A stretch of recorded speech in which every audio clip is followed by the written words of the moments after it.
Hello everyone, got a few dirty jokes for you today. So 3 girls were roommates. One Friday night, all had gone out on dates and by chance they came home at the same time. The first one came in and said, with a smug look on her face, "You know you've been on a good date when you come home with your hair all messed up." The second one laughed and said, No, that's nothing. You know you've been on a good date when you come home with your makeup all smeared." The third one sat quiet with a blank stare on her face and didn't say a word for a few minutes. She then reached under her miniskirt, removed her panties, and threw them against the wall, where they stuck with a loud thud. She said, "Now that's a good date." So, Johnny and his wife Jane were happily married for years. The only friction in their marriage was Johnny's habit of farting loudly every morning. When he awoke, the noise would wake his wife and the smell would make her eyes water and make her gasp for air. Every morning, she would plead with him to stop ripping them off because it was making her sick. He told her he couldn't stop it and that it was perfectly natural. She told him to see a doctor. She was concerned that one day he would blow his guts out. The years went by and he continued to rip them out. Then one Christmas Day morning, as she was preparing the turkey for dinner and he was upstairs sound asleep, she looked at the innards, neck, gizzard, liver, and all the spare parts, and a malicious thought came to her. She took the bowl and went upstairs where her husband was sound asleep, and, gently pulling the bed covers back, she pulled back the elastic waistband of his underpants and emptied the bowl of turkey guts into his shorts. Sometime later, she heard her husband wake with his usual trumpeting, which was followed by a blood-curdling scream and the sound of frantic footsteps as he ran into the bathroom. The wife could hardly control herself as she rolled on the floor laughing. After years of torture, she reckoned she had gotten him back pretty well. About 20 minutes later, her husband came downstairs in his blood-stained underpants with a look of horror on his face. She bit her lip as she asked him what was the matter. He said, "Honey, you were right all these years. You have warned me, and I didn't listen to you." "What do you mean?" asked his wife. "Well, you always told me that one day I would end up farting my guts out, and today it finally happened. But by the grace of God, some Vaseline and 2 fingers, I think I got most of them back in." So a woman was visiting her elderly mother in a mental hospital when a guy entered the ward, waving his arms about and making beeping noises. "Excuse me," said the woman. "What are you doing?" "I'm driving my car," he replied cheerily. "Beep, beep." "But you're in a mental hospital," she tried to explain.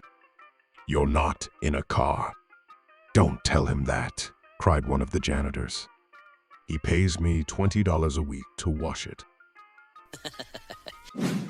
So, 2 men are enjoying a game of golf on a sunny Saturday afternoon. A funeral procession drives by, and one of the men removes his hat, stands at attention, and waits for the cars to drive by. The other man says, "That was downright respectable of you." The first man replies, "Well, we were married for 35 years. I think she deserves it." So our teacher asked what my favorite animal was, and I said, "Fried chicken." She said I wasn't funny, but she couldn't have been right because everyone else laughed. My parents told me to always tell the truth. I did. Fried chicken is my favorite animal. I told my dad what happened, and he said that she was probably a member of animal rights organization. He said they love animals very much. I do too, especially chicken, pork, and beef. Anyway, my teacher sent me to the principal's office. I told him what happened, and he laughed too. Then he told me not to do it again. The next day in class, the The teacher asked me what my favorite live animal was. I told her it was chicken. She asked me why, so I told her it was because you could make them into fried chicken. She sent me back to the principal's office.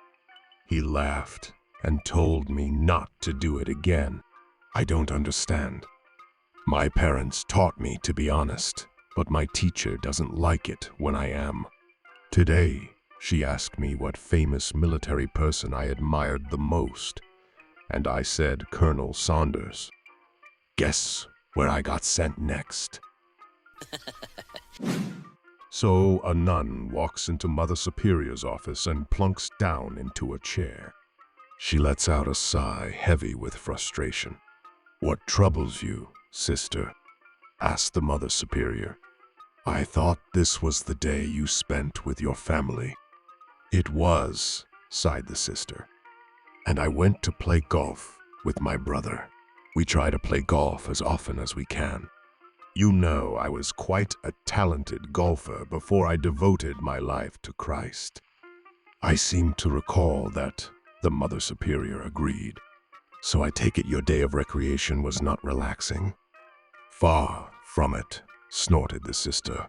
"In fact, I even used the F word today." "Goodness, sister," gasped the Mother Superior, astonished. "You must tell me all about it." "Well, we were on the 5th tee, and this hole is a monster. Mother 540-yard par 5 with a nasty dogleg left and a hidden green. And I hit the drive of my life. I creamed it. The sweetest swing I ever made. And it's flying straight and true, right along the line I wanted. And it hits a bird in mid-flight." "Oh my goodness," said the mother. "How unfortunate. But surely that didn't make you blaspheme, sister." "No, that wasn't it," admitted sister. "While I was still trying to fathom what had happened, this squirrel runs out of the woods, grabs my ball, and runs off down the fairway.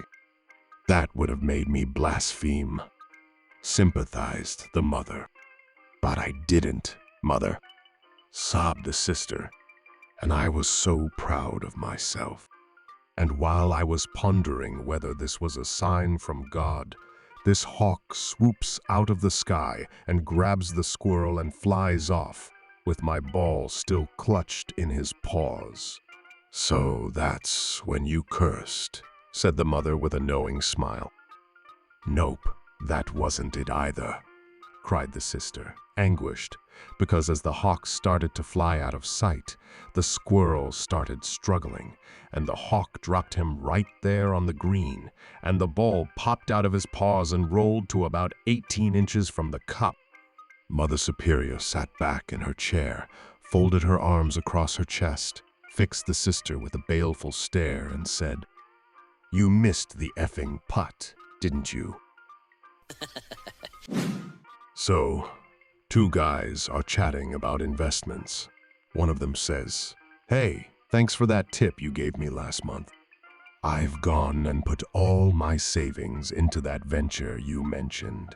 The other guy replies, "Wait, hold on. That wasn't a recommendation, pal." Confused, the first guy says, "But you told me it made you a millionaire."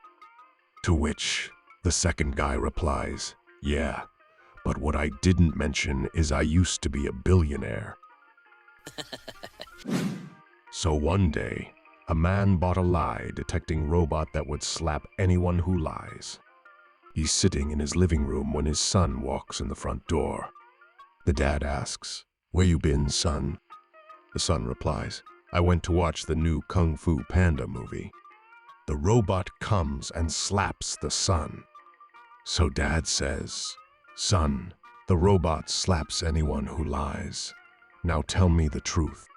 So his son finally admits, "Dad, I actually went to watch an R-rated film. I'm sorry." So dad starts scolding him, saying, "Is this how we raised you, son? Watching filth? I have never done anything like this at your age." The robot comes and slaps the dad.